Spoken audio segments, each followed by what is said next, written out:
Happy Bharat happy world అంటే ఈ కాలం వాళ్ళకి ఇంగ్లీష్ మీడియం కదా. లోకా సంస్థ సుఖినో భవంతు అన్నట్టు. నేను అందరూ మీకు తెలుసు, సోషల్ మీడియాలో, ప్రింట్ మీడియాలో, ఎలక్ట్రిక్ మీడియాలో బాబా పాలన అంటే కొన్ని వేల వీడియోలు ఉంటాయి.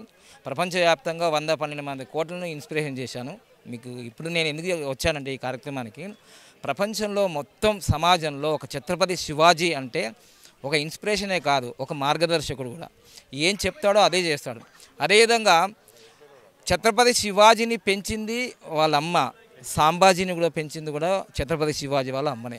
అంటే దీన్ని బట్టి అర్థం చేసుకోండి, ఒక ఛత్రపతి శివాజీని ప్రపంచానికి అందించడమే కాదు, మరో ఛత్రపతి శివాజీని కూడా అందించింది.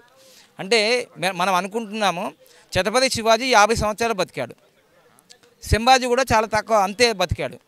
కానీ మనం అనుకున్నాము శరీరం పోయింది కానీ ఇంకా ఎవరు లేరు, కాదు, మళ్ళీ పుట్టారు వాళ్ళు.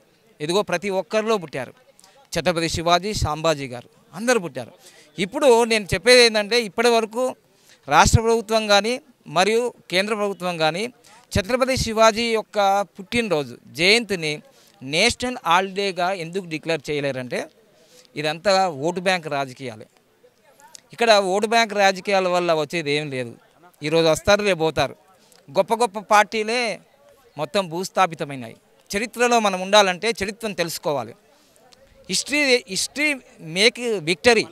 సో అందుకోసమే తప్పకుండా ఛత్రపతి శివాజీ మహారాజు యొక్క జయంతి రోజు ఎల్కేజీ నుంచి పీజీ వరకు, 1వ తరగతి నుంచి పీజీ వరకు వాళ్ళందరికీ తెలవాలి. ఇప్పుడు గాంధీ మహాత్ముని గురించి తెలుసు, లాల్ బహదూర్ శాస్త్రి గురించి తెలుసు. ఎందుకు ఆ రోజు హాలిడే ఇచ్చారు కాబట్టి.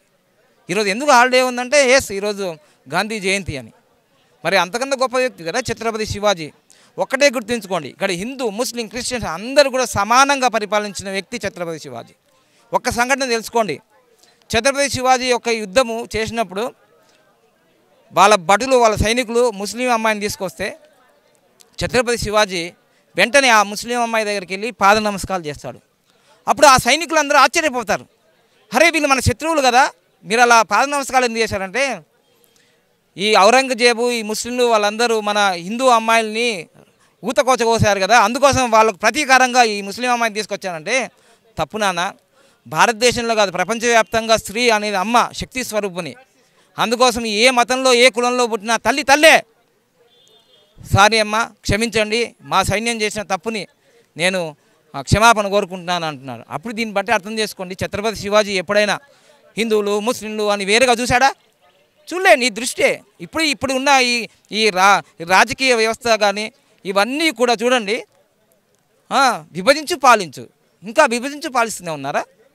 ఇప్పటికైనా ఈ వీడియో చూసిన తర్వాత సెంట్రల్ గవర్నమెంట్ కానీ స్టేట్ గవర్నమెంట్ కానీ అవేర్నెస్ చేసుకొని నెక్స్ట్ ఇయర్ 1 year వచ్చేలోపు, ఈరోజు శోభయాత్రకు కూడా పర్మిషన్ ఇవ్వలేరంటే ఎంత అజ్ఞానంలో ఉంది మన యొక్క ప్రభుత్వాలు కానీ వ్యక్తులు కానీ.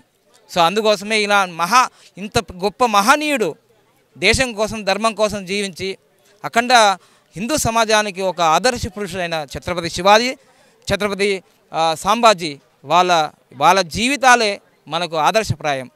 వాళ్ళ కోసం జీవించలేరు, సమాజం కోసం జీవించారు. అందుకోసమే ఛత్రపతి శివాజీ స్టాచ్యూ లేని గ్రామం లేదు. ఇప్పుడు కూడా చూసుకోండి మీరు, హనుమంతులు లేని గుడి లేకుండా ఊరులు లేవు.